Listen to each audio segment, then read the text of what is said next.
গরম ভাত হোক কিংবা ডাল কিংবা পরোটা, মুসুর ডালের যদি এরকম একটা মাত্র রেসিপি থাকে তাহলেই কিন্তু আপনারা পুরো ভাত কিংবা রুটি এই একটা মাত্র পদ দিয়েই শেষ করে নিতে পারবেন। কথা দিচ্ছি বন্ধুরা, মুসুর ডালের এই রেসিপিটি একবার খেয়ে দেখুন, বারবারই কিন্তু খেতে মন চাইবে। নমস্কার বন্ধুরা, অনুভার রান্নাঘরে আরো একটি নতুন পর্বে সবাইকে স্বাগত জানাচ্ছি। আজকে আমি আপনাদের তৈরি করে দেখাবো কাতলা মাছের মাথা আর এরকম এক বাটি মুসুর ডাল দিয়ে দুর্দান্ত স্বাদের একটা রেসিপি। কথা দিচ্ছি বন্ধুরা, এরকম একটা রেসিপি যদি দুপুরবেলা গরম গরম ভাতের সঙ্গে আপনারা পেয়ে যান না, আর কিন্তু কোনো কিছুরই আপনাদের প্রয়োজন হবে না, কোনো কিছুর কথা মাথাতেই আসবে না। এই একটা পদ দিয়েই কিন্তু পুরো ভাতটা একদম নিমেষেই শেষ হয়ে যাবে। আর সেই জন্য দেখুন বন্ধুরা, এখানে আমি নিয়ে নিয়েছি একটা কাতলা মাছের মাথা, আর নিয়ে নিয়েছি 150 গ্রামের মতো মুসুর ডাল। এখানে আমি মাছের মাথার আন্দাজ অনুযায়ী 150 গ্রামের মতো ডালটা নিয়েছি। আপনারা কিন্তু আপনাদের প্রয়োজন অনুযায়ী ডালটা কম বেশি করে নিতে পারেন। তো এখানে কিন্তু বন্ধুরা মাথাটিকে আমি খুব ভালোভাবে ধুয়ে একদম পরিষ্কার করে নিয়েছি। এবার আমি মাথার ভিতরে সামান্য লবণ আর হলুদ দিয়ে একটু মাখিয়ে নেব। এইভাবে মাখিয়ে মোটামুটি 5 মিনিটের মতো একটু রেখে দিলেই কিন্তু হয়ে যাবে। আর সেই জন্য শুরুতেই দিয়ে দিলাম হাফ চা চামচের মতো হলুদ গুঁড়ো আর হাফ চা চামচের মতো লবণ। এবার লবণ আর হলুদটাকে আমি মাছের মাথার সঙ্গে একটু খুব ভালোভাবে মাখিয়ে নেব। লবণ আর হলুদটাকে আমি খুব ভালোভাবে মাখিয়ে নিয়েছি। আর এবার আমি এটাকে এইভাবে 5 মিনিটের মতো একটু রেখে দেব। আর এবার চলে এলাম আমি রান্নার মূল পর্বে। গ্যাস ওভেনে একটি কড়াই বসিয়ে দিয়েছি। আর এবার আমি শুকনো কড়াইতে নিয়ে নেব মুসুর ডালটা। মিডিয়াম লো আছে ডালটাকে মোটামুটি আমি 3 থেকে 4 মিনিটের মতো একটু ভেজে নেব। আমরা সাধারণত মুগ ডাল রান্না করার সময় যেমন মুগ ডালটাকে হালকা করে একটু ভেজে নিই, সেইভাবেই কিন্তু এই মুসুর ডালটাকে হালকা করে একটু ভেজে নিতে হবে। তাহলে কি হবে, ডালটা খেতে কিন্তু খুবই ভালো লাগবে। একদম অন্যরকম একটা স্বাদ পাবেন আপনারা এই ডাল রান্নার মধ্যে। দেখুন আমি ডালটাকে কিন্তু খুব ভালোভাবে একটু ভেজে নিয়েছি। ডাল ভাজার কিন্তু খুব সুন্দর একটা গন্ধও বেরিয়ে গেছে। এর থেকে আর বেশি ভেজে নেওয়ার কোনো প্রয়োজন নেই। এবার আমি জাস্ট গ্যাসের ফ্লেমটাকে একটু অফ করে দেব। আর তারপরে ভেজে নেওয়া ডালটাকে অন্য একটি জায়গার মধ্যে আমি নিয়ে নেব। আর এবার কিন্তু অবশ্যই এই ডালটাকে একটু ভালোভাবে ধুয়ে নিতে হবে। এখন যেহেতু ডালটা খুবই গরম, তাই আমি এইভাবে একটু খুন্তির সাহায্যে ডালটাকে একটু ভালোভাবে ধুয়ে নেব। আর এইভাবে মোটামুটি 3 থেকে 4 বারের মতো জলটা পাল্টে পাল্টে আমি ডালটাকে ধুয়ে নেব। দেখুন বন্ধুরা, ডালটাকে কিন্তু আমি খুব ভালোভাবে ধুয়ে নিয়েছি, আর ধুয়ে কিন্তু অলরেডি গ্যাস ওভেনে বসিয়েও দিয়েছি। আর এবার আমি ডালটাকে একটু সেদ্ধ করে নেবো, আর সেই জন্য কিন্তু এখানে আমি 1.5 কাপের মতো জলটা দিয়ে দিয়েছি। আর এবার ডালটা সেদ্ধ করার জন্য আমি এর মধ্যে দিয়ে দেবো একটা তেজপাতা। এতে করে ডালের মধ্যে কিন্তু সুন্দর একটা ফ্লেভার আসবে। তারপর একই সঙ্গে দিয়ে দেবো 2টো ছোট এলাচ, মুখটাকে কিন্তু একটু ফাটিয়ে নিয়েছি। আর দিয়ে দেবো 1 চা চামচের মতো সরিষার তেল। এতে করে কি হবে, অনেক সময় দেখবেন ডালটা কিন্তু উতল আসে, বাইরে পড়ে যায়। এই তেলটা দিলে কি হবে, ডালটা কিন্তু আর বাইরে পড়ে যেতে পারবে না। সবকিছু আমি ডালের সঙ্গে একটু ভালোভাবে মিশিয়ে নেব। আর তারপরে কিন্তু ডালটাকে মিডিয়াম ফ্লেমে আমি একটু সেদ্ধ করে নেব। তবে পুরোপুরি কিন্তু সেদ্ধ করে নিলে হবে না, 3-2 ভাগের মতো সেদ্ধ করে নিলেই কিন্তু হয়ে যাবে। ওদিকে ডালটা সেদ্ধ হতে থাক, আর সেই ফাঁকে চলুন মাছের মাথাগুলোকে একটু ভেজে নিই। আর সেই জন্য কিন্তু ওভেনে আবারও কড়াইটিকে বসিয়ে দিয়েছি। আর তার মধ্যে নিয়ে নিচ্ছি পর্যাপ্ত পরিমাণে সরিষার তেল। আমি পুরো রান্নাটাই একই তেলে করব, তাই কিন্তু একবারেই পুরো তেলটা দিয়ে দিলাম। তেলটা খুব ভালোভাবে গরম হয়ে গেছে, কড়ার গায়ে একটু তেলটাকে ভালোভাবে ছড়িয়ে নেব। আর তেলটা যখন ভালোভাবে ছড়িয়ে নেওয়া হয়ে যাবে, তখন কিন্তু মাছের মাথা দুটোকে দিয়ে দিতে হবে। মিডিয়াম হাই ফ্লেমে মাথা দুটোকে আমি খুব সুন্দর একেবারে লালচে রং ধরিয়ে ভেজে নেব। মাথা যখন একটা পাশ একটু ভালোভাবে ভাজা হয়ে যাবে, তখন কিন্তু এটাকে একটু উল্টে দিতে হবে। দেখুন বন্ধুরা, মাথা দুটোকে কিন্তু আমি খুব সুন্দর করে ভেজে নিয়েছি। এইভাবেই কিন্তু একদম কড়া লালচে রং ধরিয়ে মাথা দুটোকে একটু ভেজে নিতে হবে। এতে করে কি হবে, মাথাটা যত ভালোভাবে ভাজা হবে, মাথার ভিতর পর্যন্ত কিন্তু ততটা ভালোভাবে ভাজা হয়ে যাবে। আর মাথাটা একদম খুব সুন্দর মুচমুচেও হবে। এবার আমি ভেজে নেওয়া মাথা দুটোকে এভাবে একটু তুলে নেব। আর এদিকে দেখুন বন্ধুরা, মুসুর ডালটাও কিন্তু খুব সুন্দর করে একদম সেদ্ধ হয়ে গেছে। এই যে দেখুন, আমি কিন্তু এখানে 3-2 ভাগ মতো সেদ্ধটা করে নিয়েছি। এইভাবেই কিন্তু একটু কম করে সেদ্ধটা করে নিতে হবে, খুব বেশি কিন্তু গলিয়ে ফেললে হবে না। আর এই ডালটা জানেন তো, খুব বেশি সময়ও লাগে না সেদ্ধ হতে। মোটামুটি 3 থেকে 4 মিনিটের মধ্যেই কিন্তু ডালটা সেদ্ধ হয়ে যাবে। এই যে মাছের মাথাটা আমি ভেজেছি না, তার আগেই কিন্তু এই মুসুর ডালটা সেদ্ধ হয়ে গেছে।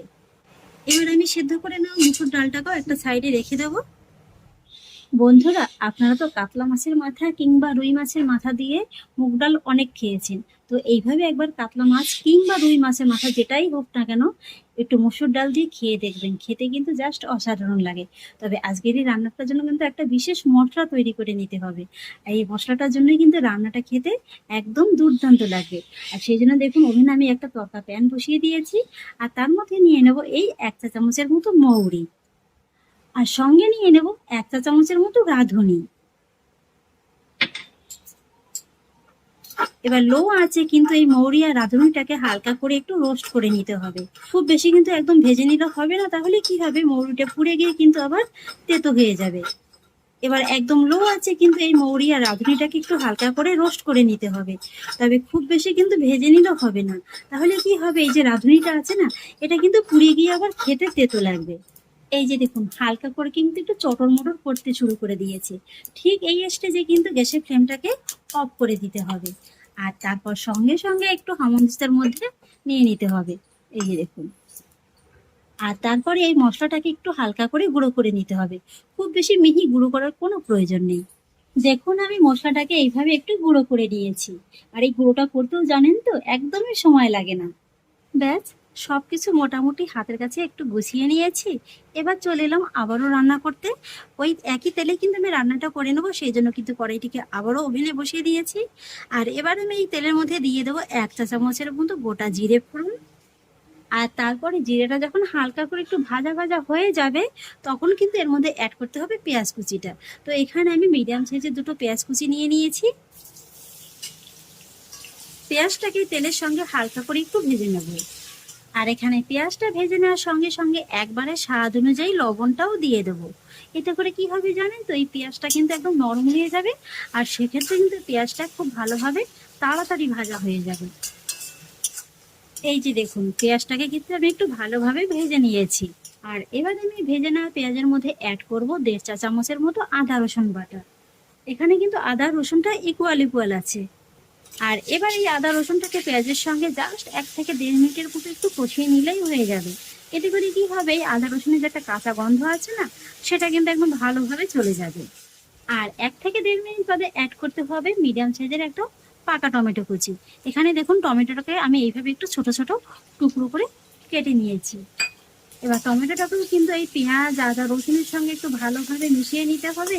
আর তারপরে একদম আঁচটাকে কমিয়ে দিয়ে ঢাকা চাপা দিয়ে মোটামুটি মিনিট 2-1 মতো একটু অপেক্ষা করতে হবে। এতে করে কি হবে, টমেটোটা কিন্তু খুব সহজে একদম নরম হয়ে যাবে। ঢাকাটাকে তুলে নিচ্ছি। দেখুন বন্ধুরা, টমেটোটা কিন্তু খুব সুন্দরভাবে একদম নরম হয়ে গেছে। তবে এখানে কিন্তু টমেটোটাকে আমি একদম খুব বেশি গলিয়ে ফেলবো না, এইভাবে হালকা করে একটু গোটা গোটা রেখে দেব। আর এবার আমি এই মশলার মধ্যে অ্যাড করব কয়েকটা গুঁড়ো মশলার উপকরণ। আর সেই জন্য শুরুতেই দিয়ে দিচ্ছি 1 চা চামচের মতো জিরে গুঁড়ো, সেই সঙ্গে দিয়ে দিচ্ছি 1 চা চামচ ধনে গুঁড়ো, তারপরে দিয়ে দিচ্ছি হাফ চা চামচের মতো কাশ্মীরি লঙ্কার গুঁড়ো, এতে খুব সুন্দর একটা রং আসবে। আর এবার দিয়ে দিচ্ছি হাফ চা চামচের মতো হলুদ গুঁড়ো, আর তারপরে দিয়ে দিচ্ছি হাফ চা চামচের মতো লাল লঙ্কার গুঁড়ো। তবে ঝালটা কিন্তু আপনারা আপনাদের টেস্ট অনুযায়ী কম বেশি করে দিতেই পারেন। এবারে আমি গুঁড়ো মশলাগুলোকে এই মশলার সঙ্গে একটু ভালোভাবে মিশিয়ে নেব। দেখুন বন্ধুরা, আমি গুঁড়ো মশলাগুলোকে কিন্তু একটু ভালোভাবে মিশিয়ে নিয়েছি। আর এবার আমি এই মশলার মধ্যে অ্যাড করব হাফ চা চামচের মতো চিনি। এটা আমি শুরুতে দিতে ভুলে গিয়েছিলাম, আপনারা শুরুতেই দিয়ে দেবেন।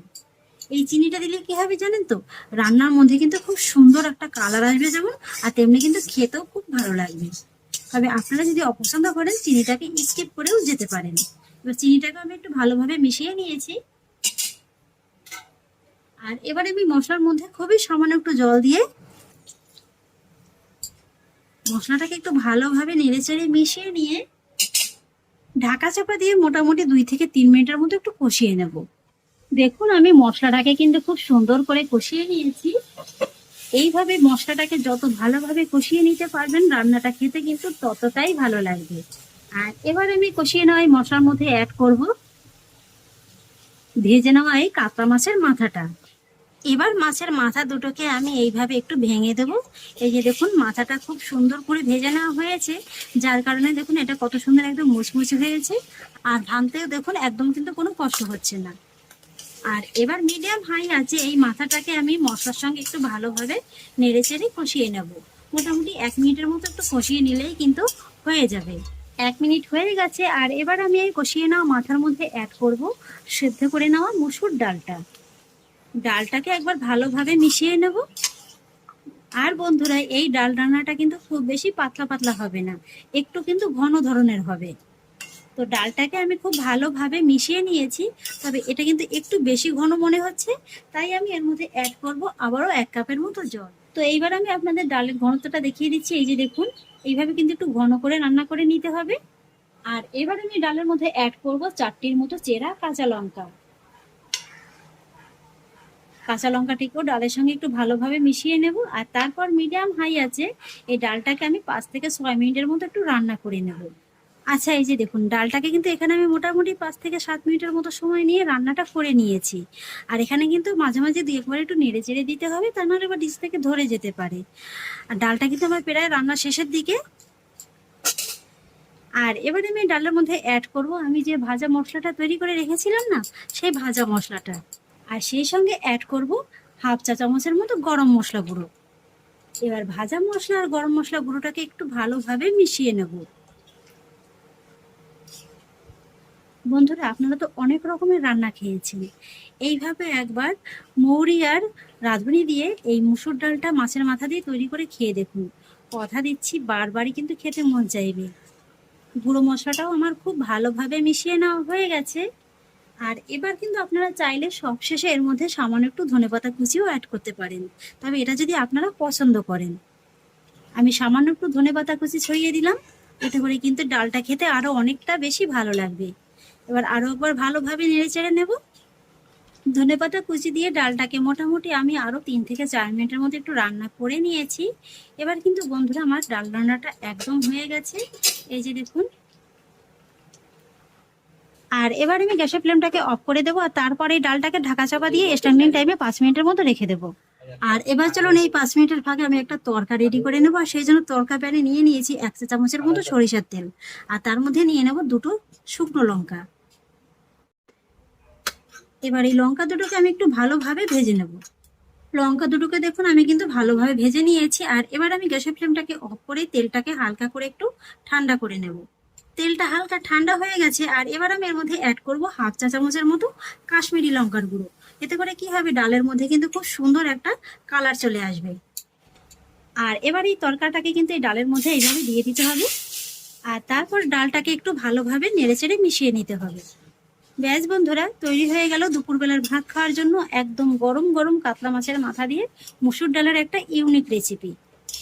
গরম ভাত হোক কিংবা ডাল কিংবা পরোটা, মুসুর ডালের যদি এরকম একটা মাত্র রেসিপি থাকে তাহলেই কিন্তু আপনারা পুরো ভাত কিংবা রুটি এই একটা মাত্র পদ দিয়েই শেষ করে নিতে পারবেন। কথা দিচ্ছি বন্ধুরা, মুসুর ডালের এই রেসিপিটি একবার খেয়ে দেখুন, বারবারই কিন্তু খেতে মন চাইবে। তাহলে দেখে নিলেন তো বন্ধুরা, আশা করছি খুবই সহজ উপায়ে আপনাদের আজকের এই রান্নাটা আমি শেখাতে পেরেছি। যদি আমার এই রান্নাটা আপনাদের একটু হলেও ভালো লেগে থাকে তাহলে আমাকে অবশ্যই একটা লাইক এবং কমেন্ট করবেন, সেই সঙ্গে বন্ধুদের সঙ্গে শেয়ার করবেন। আর প্লিজ বন্ধুরা, যদি আমার পরিবারের নতুন সদস্য হয়ে থাকেন তাহলে একটা সাবস্ক্রাইব করে পাশে থাকা বেল আইকনটি প্রেস করে দেবেন। ফিরে আসছি এরকমই পরের অন্য কোনো নতুন রেসিপি নিয়ে। সবাই ভালো থাকুন, সুস্থ থাকুন, ধন্যবাদ।